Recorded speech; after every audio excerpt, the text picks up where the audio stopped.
Yeah, I have thought a lot about this, in part because as Katie Honan, who's a great City Hall reporter, who's in that Al Jazeera piece, said, very few people involved in New York City politics sort of saw this coming, and I am among them. I was like, during the primary, it was like, people saw Mamdani running, and saw him getting more energy and attention online and sort of at events than other Democrats running. But there was just this series of arguments that were made for like why this couldn't happen, and they were all proven wrong.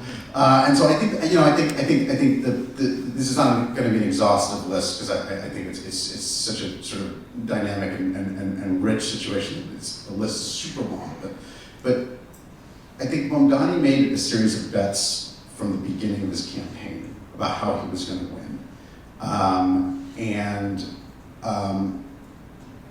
he didn't hide those bets. And they weren't, he didn't win a lot of friends with his sort of idea of what this race was going to be about, and yet he was right on this list. So the list starts with that, he could run for, in New York City, mayoral races for 150 years have been about stitching together the ethnic and political blocs of the city in various ways to try to form a coalition. And,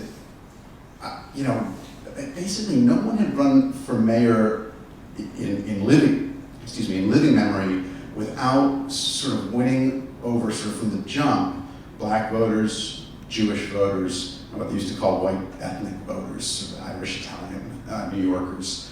And Zohran was like, I have a different idea of what forming my coalition is going to look like, and that's going to involve renters as a kind of voting bloc. Kind of like economic sort of idea of coalition building. It's going to involve committed left voters in the city. It's going to involve young people, and then maybe most significantly and kind of most overdue in New York City politics, it's going to involve Muslim and South Asian voters in the city, which astoundingly, there's about 1 million people who fit that demographic category in the city, and no one really before Mamdani. Actually, Eric Adams, his predecessor, a little bit in 2021, but really no one before Mamdani, serious candidate for mayor, had made bringing those communities into the center of the political fold sort of a priority, and sort of had thought to sort of incorporate those voters into the city politics in the way that past immigrant waves in the city, from the Germans and the Jews and the Italians and the Irish in the 19th century on forward had done, and sort of those were the elements I think that he set out with in his mind of how he was going to do it, and he was successful. To what extent is that strategy of running a campaign and getting elected, defying the established rules and norms, exportable to other parts of the country? I mean, it's always, this is a long debate about kind of what the relevance of New York City politics is to the rest of American politics. It's like, I'm a New Yorker and I think about New York a lot, and so I like to think that, yes, there are many, sort of like lessons that are relevant. The scale of it, the scale of local politics in New York is just different from local politics elsewhere in the country, because there's just so many people. Right. But these ideas of, the coalition building I just talked about, and then clearly, as we've seen in the last couple of months, Zohran's pitch on affordability, and sort of thinking about material conditions and voters' lives and sort of making the pitch on that basis is something that has made a large swath of the American political system in both parties kind of turn to take notice. Yeah. All things considered, did his vocal support for the human rights of Palestinians help him or hurt him in the race? Yeah, this was something, again, I think many of his opponents, and not just Andrew Cuomo, who, mounted this very, transparent campaign of trying to make Israel the defining issue of the race, thinking that he was going to win the Jewish voters that traditionally have helped people become mayor of New York City in the past. Lots of people in New York City politics thought that eventually Mamdani's positions on the war in Gaza and his criticisms of Israel and the Israeli government were going to bring him down. And I think Mamdani and his team and his supporters early on, again, this was another bet they made, that in fact they kind of looked at the hard time that first Joe Biden and then Kamala Harris had maintaining a connection with Democratic Party voters who were, pick your verb, like the whole range, from upset about the war to outraged about the war to radicalized about the war. And they thought, those are our voters, that's an opportunity. And they thought, I think Mamdani made a decision not to modulate, and voters rewarded him for that. Thinking about key moments in the campaign, one of them that sticks out in my mind as being one of these key defining moments was during the primary debate where, the interviewers asked the candidates, what's the first country you're going to visit, when you're elected? And most of them say Israel. And Mamdani breaks and says, I'm going to stay here in New York City. Yes. And that was not just an answer to the question, but it was symbolically so powerful about this new track and this new plan and this new vision he had for American politics that, no one thought you could say that, get away with it, and then win. Did that jump out at you, looking back as sort of one of the key moments?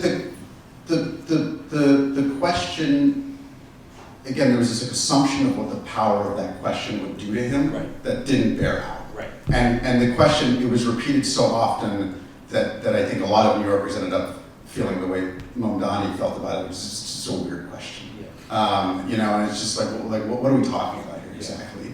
I will point out that he won the primary and then he went to Uganda to celebrate with family. So it's like he's a politician too. Yeah. It's like there's positioning happening all around here. But yeah, again, I think basically like the campaign, I think had some faith that voters were going to see through the question, and I think that they did. Yeah.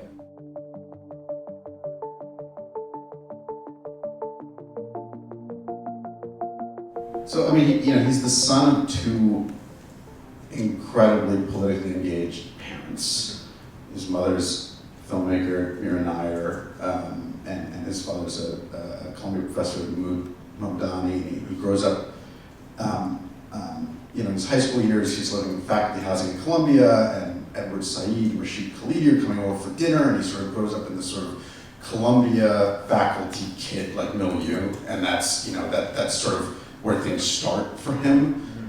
His father taught in South Africa for a couple of years when Zohran was very young, and this was just in the years after Nelson Mandela was elected, and Mandela is like, Mamdani is like 7, 8 years old, 6, 7, 8 years old. Mandela looms very large, I think. It's just a kind of, as he's, a formative kind of as he's coming up. And then as he enters politics sort of as an adult, he has talked about sort of, he takes his sort of embrace of democratic socialism, as for many young people in America, happens in the wake of Bernie Sanders' campaign for president in 2016, and then in the years that follow Bernie's run, Mamdani's volunteering for all these local political campaigns in New York City, and a couple of these make a big impression on him. But maybe the biggest one is he's working on the campaign of a city council race in South Brooklyn, a neighborhood called Bay Ridge, which is traditionally a kind of middle class, like European, the sort of immigrants and children and grandchildren of European immigrants, but that in the last couple of decades has seen a sort of an influx of Arab and Muslim immigrants. And the candidate who's running is named Khader El-Yatim, and he's a Lutheran Palestinian pastor. And he's one of the first candidates in New York City, the DSA, the kind of post-Bernie Sanders reconstituted DSA endorses in New York City. And he runs this race that, you know, I talked a little bit about this with Mamdani himself when I was interviewing him, but I really think that the LU team race ends up being a model for Zohran going forward, because LU teams, you know, he's endorsed by DSA, but the race is, and he's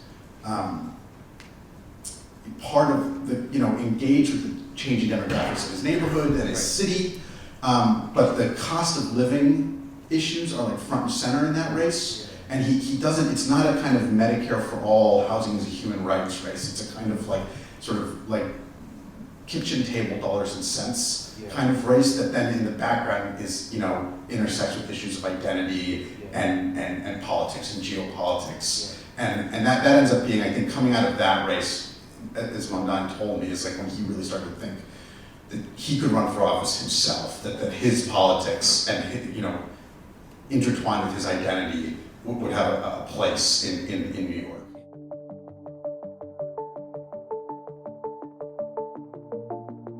I don't know if I would, because I think there's the modulation that was talked about in the Al Jazeera piece towards the end of the race, where he's sort of pulling back on some of the more strident rhetoric that he's had in the past.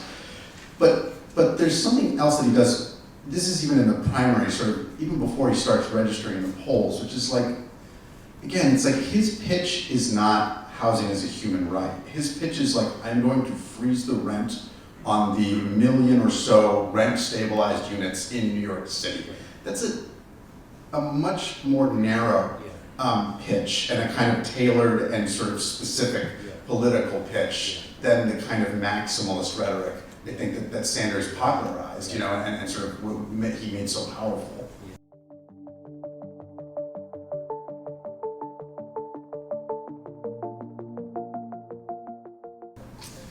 Yeah, I think that there's been,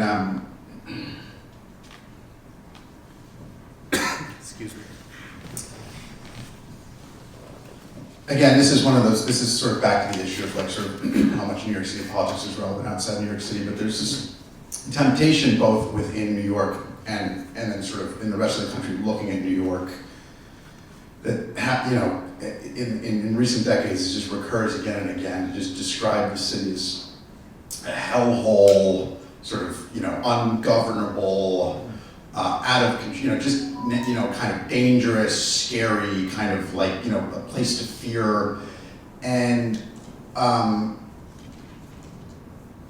you know, what's ludicrous about that is like, even as we're having a debate about affordability and sort of the power and influence of the wealthy and the balance of, you know, of sort of making space for working class people and middle class people and poor people, like, New York City is fine. You know, it's like you can walk around New York City and it's like it's not a dystopia. Right. And I think that like it's like, I mean, this seems like such a low bar to clear. But again, I think voters sort of rewarded a candidate who just presented themselves with the kind of a take on New York that wasn't sour, dark. Right. And it's just like, it's just basic. Yeah.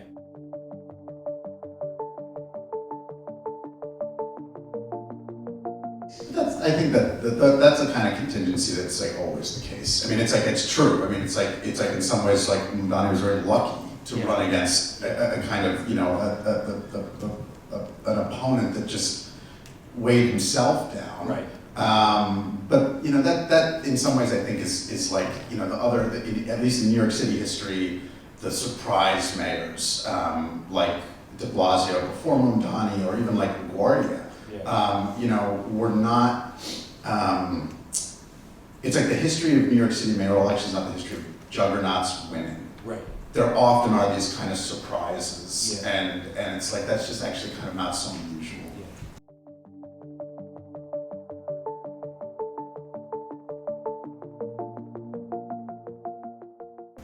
Yeah, it's it's that is the thing that we're all now asking, and he's got this.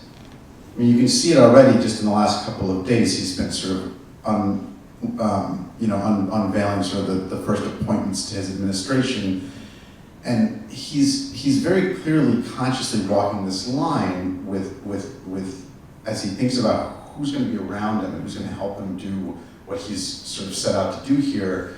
He's got to pick between kind of experienced political hands who might not come in committed to his political program. Don't have necessarily a background in the left politics that he's advancing, or less experienced people who are kind of sort of out of the same sort of burgeoning movement politics that he's that have just are greener. I don't have as much of the sort of just institutional memory of how things work and how things where the sort of opportunities and pitfalls lie.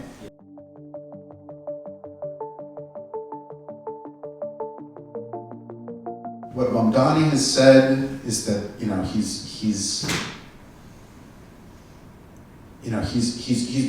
want to talk to Donald Trump about a crackdown on immigrants. And he doesn't want to talk to Trump about a ban on Muslim travelers to the country. But if the president wants to talk about affordability, that he would sort of that's been sort of the posture that Mamdani has taken the last couple of weeks, that he would sort of have that conversation.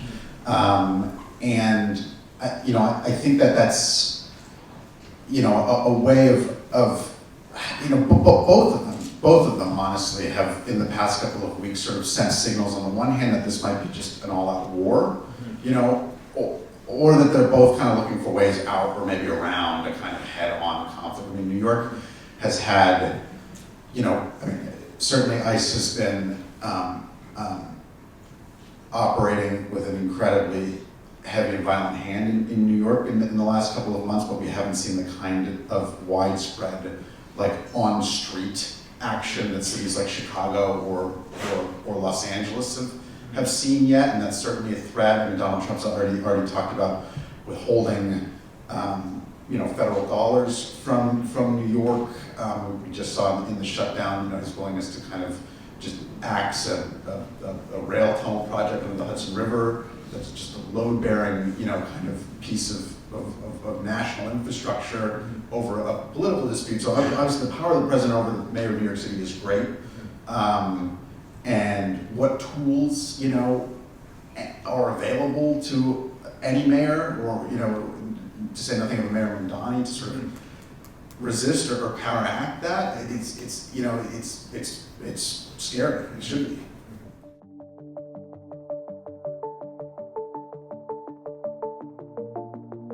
Yeah, I in one of my pieces, I was thinking about this sort of as like, for a supposed anti-Semite, his campaign was staffed by an alarming number of nice Jewish boys. Right. Mamdani grows up in, he's like Columbia faculty kid. Right. It's like he grows up in a sort of university community setting. Right. And he then goes to Bowdoin College and is like, as I talked to classmates of his, is both the kid who's like in the cafeteria, talking about Israel and Palestine and trying to organize whatever, but he's also the kid who's like got elaborate individual handshakes with like everybody in the cafeteria as he's like crossing through, and it's just kind of like, he has, he's a politician. He's got like there's an aspect of him that is wants to charm and wants to kind of win people over. Yeah. And the way that he wears that quite comfortably, combined with like making overtures to Muslim and South Asian communities in the city at a very particular moment when like a lot of these communities are starting to see their kids and grandkids reach a certain age and sort of like place in their new home, that resonates. That I think that was sort of part of the appeal. Was that kind of fluency and early on the Cuomo campaign tried to make an issue of like Mamdani's kind of code switching. The way that he sort of is comfortable doing different things in different contexts, and in a sort of way that I found heartening for New York. Yeah. There was a lot of people that were like, no, that's positive. Yeah. That's the kind of what they like about him.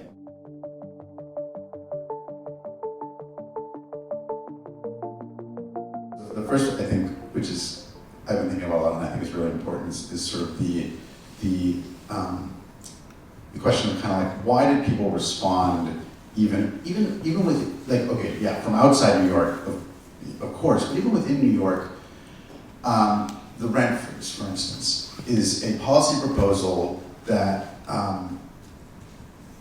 basically, forgive me for like two seconds of like the wonkiness, but it's like the mayor controls the rents on about a quarter of the like housing stock in the city, and so the rent freeze is for about like 2 million people, and yet like lots of people who voted for Mamdani who don't live in rent stabilized apartments support the policy. It's like it's like it's not a direct benefit to them, but they're like, that sounds fair. Like that sounds good. I'm for that. And how sort of that politics of like a benefit for explicitly for somebody else can still make the voter feel like they good. Like that's good. That's what I want my government doing. I think is like really interesting to think about. And then sort of the other aspect about sort of the question about whether this brings other people like, I started to think about this as like, Mamdani goes to Bowdoin College, and he's there in the like second Obama term, and he founds a chapter of Students for Justice in Palestine in 2014, I think. Like, nobody else joins, like this is like, it's not a popular thing, it's not even like unpopular, it's just nothing, it's just crickets. And yet now, of course, I'm not telling you guys anything you don't know. It's like these debates about Israel and Palestine are like dominate campus cultures. And I, in that way, started to think of him. I was just thinking about the number of politicians who are going to come out of these debates in America. And in that sense, I thought of him as sort of like the first to arrive. Just kind of by accident of his biography and kind of interaction with some of these issues. And it's just like, but in that sense, I think yes, I suspect we're going to see a lot more politicians sort of like him, or the opposite, or like respond to these debates in the contrary way.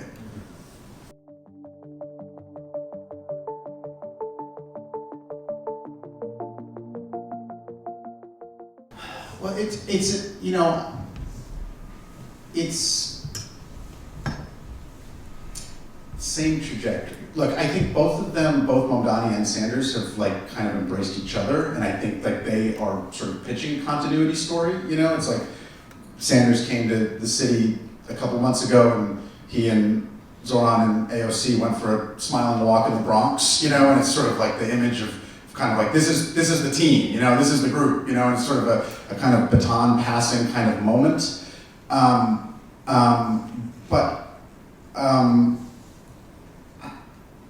I think it's a good question that I'm struggling to formulate a coherent response to, but like I think that there is something about like urban city politics, and that context being very different. So even though Bernie speaks like a Brooklynite and is a Brooklynite, he's a Vermont. His politics and sort of the pitch was a kind of national pitch and involved these big ticket, sort of like gigantic national policy pitches, and this is and this is still sort of debated, but Mamdani's sort of brand of socialism, we're going to see how it plays out, but it seems to have a lot more to do with the kind of like sewer socialism in cities like Milwaukee in the early 20th century that were like about kind of local service delivery and sort of local political participation rather than,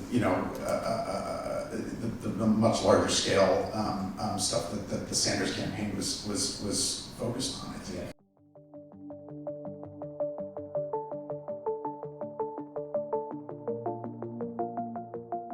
Yeah, no. On that point, I think you're onto something. I think it's a great point. That was basically what she's talking about is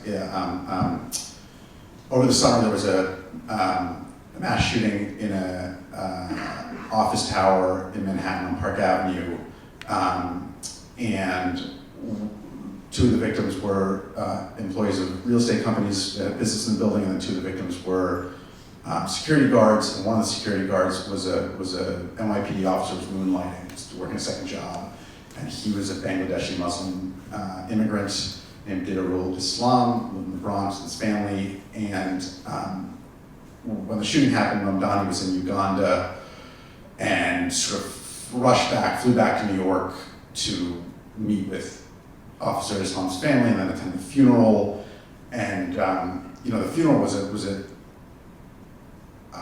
I was outside, but it was a police officer's funeral, so you had thousands of NYPD officers in full dress uniform, not just NYPD, but it's from cops from Long Island, New Jersey, from all over. And they were standing outside the mosque, at attention, watching as hundreds of men and boys were praying on prayer mats, and the idea of a cop funeral in a Muslim neighborhood in New York City the history here is fraught and rich and deep, and I think you're right that some of Mamdani's softening on the role of police in the city, came in the wake of that funeral, because he was talking a lot with NYPD has various fraternal organizations that are basically ethnic organizations. And so for a long time, it was the Emerald Society of Irish Cops were running the police department, or sort of influential in the police department. And in the last couple of decades, groups of black cops that Eric Adams notably comes out of, groups of Hispanic police, and now increasingly groups of Muslim police, particularly Bangladeshi, are gaining in numbers and gaining in political influence, and part of the pitch that they make, the argument that they make, is even within all of the debates about policing and police relationship with communities and police brutality, the NYPD remains a gigantic, basically middle-class jobs program that employs lots of immigrants, and that sort of has a certain effect on the city, I think you're right that Mamdani has been more sensitive to that, and I do think Muslim cops are the numbers. I mean, you look at the numbers. It's there will be a future where a Muslim cop is as ordinary as an Irish cop, and that's going to be that's a huge sea change in New York City.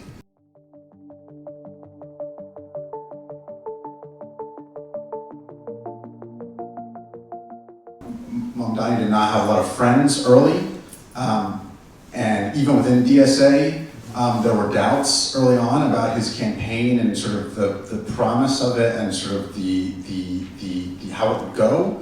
And yet, he got the endorsement from them early, which he said he wasn't going to run without it.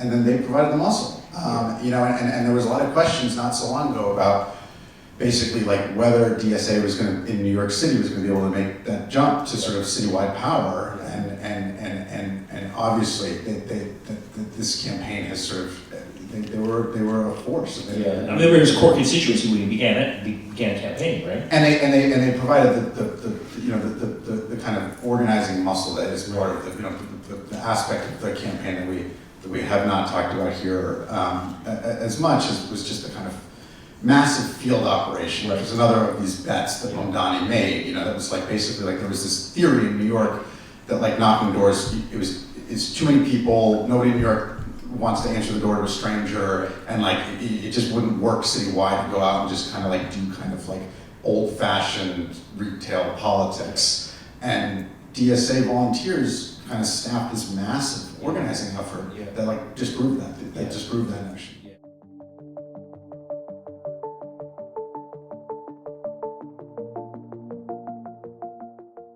Yeah, nerding out on New York City ballot line questions. Now we're speaking my language. I think the this is said only as my hunch, no inside information, but I think the WFP vote, the working families, like basically New York has all these ballot rules that mean that people can appear more than once, and that you can have the endorsement of various parties, and then basically people can choose. The Working Families Party has had a strategy for a number of years of basically offering left Democrats like another ballot line to sort of show support, to sort of, that it's sort of like you're voting for the Democrat, but you're kind of expressing something else on top and over.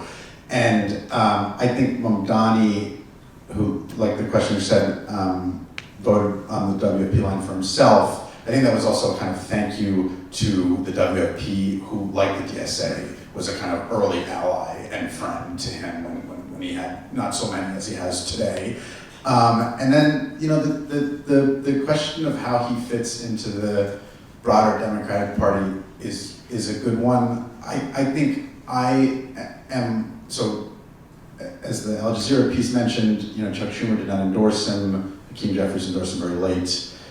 The relationship of the New York City mayor to the broader Democratic Party is like always been fraught. And so in that sense, I am a little hesitant to kind of, I'm still kind of waiting to see how this goes a little bit, in the sense that it's like with Eric Adams and with Bill de Blasio, like there were also these kind of awkward kind of, because the job of mayor of New York is very visible, and you do become a kind of political celebrity and kind of tribune, but you don't participate in the Democratic Party at the federal level the way that senators and members of the House do, and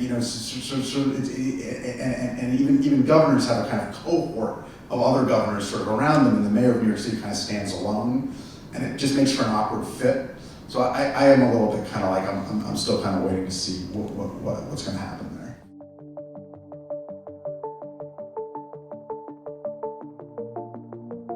He has, he did an interview, I think it was the morning after the primary, where he was asked, do you support capitalism? And he said, no, I have a lot of critiques of capitalism. I think that he, I think he sees New York City specifically as like the place where, I think he sees New York, he wants New York to continue its historic role as a place where immigrants from all over come, and that's sort of one of the things that powers New York, is that influx of people. How he feels about tariffs is not something like I could tell you off the top of my head. Sorry.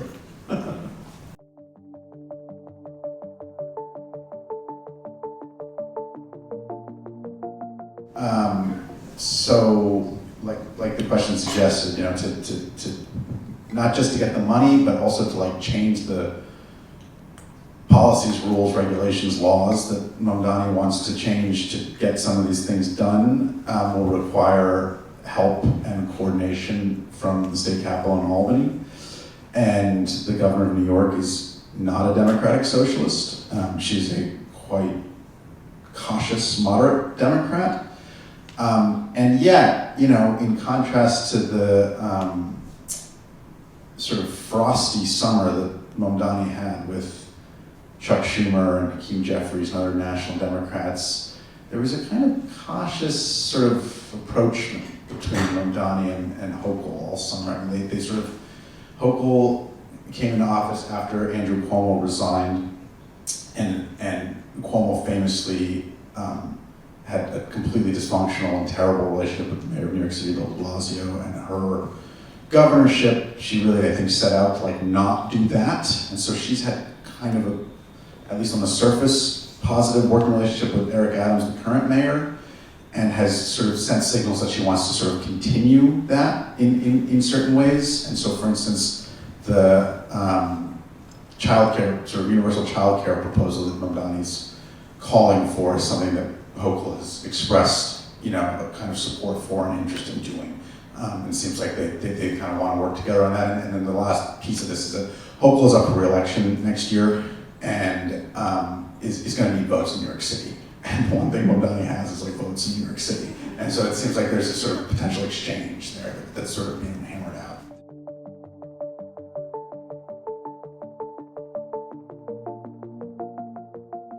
Yeah, I just when Sanders came to New York and visited with Mamdani over the summer, I think it was September, they talked about Bernie's time as mayor of Burlington. This is something that they discussed, and they talked about sort of governing and sort of like organizing and sort of buy-in and all this stuff. I mean, you don't even have to get to the national level. The question is like, do the lessons of Burlington, Vermont, apply to like New York City? It's like this sort of scale and complexity of the stakes and the sort of also the forces that are going to oppose a Mayor Mamdani. Are just so global forces of capital that like just express themselves, I think, a little bit more quietly in Burlington, Vermont.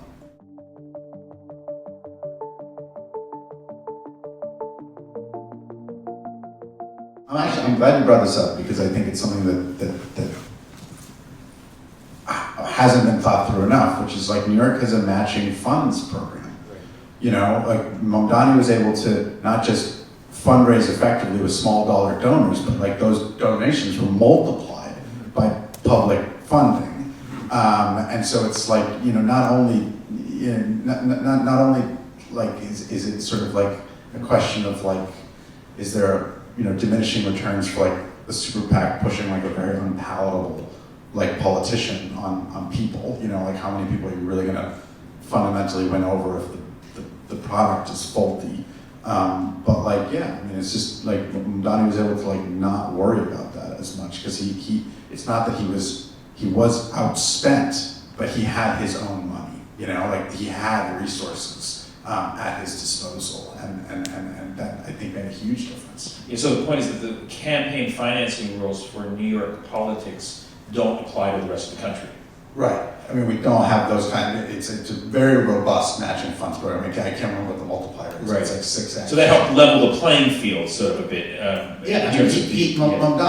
Mamdani capped out, so he was able to just basically not worry about fundraising for like long stretches of the campaign. Yeah.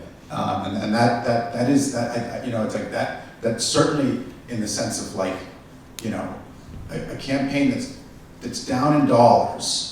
And is sort of then getting down to late stages and sort of needs to turn to like different interest groups or wealthy donors for money is probably much more likely to like modulate or change or be influenced to kind of like adjust, and they didn't have to do that. But there's also the social media component. Yeah, there's a social media component that he used very well to mobilize people. No doubt. Yeah. No doubt. It's like it's incredible that we've gotten to the end of this conversation without saying the term viral video. Yeah. I think it all the time. Yeah. Look, Eric, it's been wonderful having you here. Thank you for getting up early in the morning to catch a train from New York. One of my favorite journalists who has a big reputation in the context of the Middle East, Robert Fisk, famously said that journalists write the first draft of history. And so to the extent that this election is historic in terms of American politics, you can be credited with writing at least an early draft of this story. So thank you very much. Please join me in thanking Eric.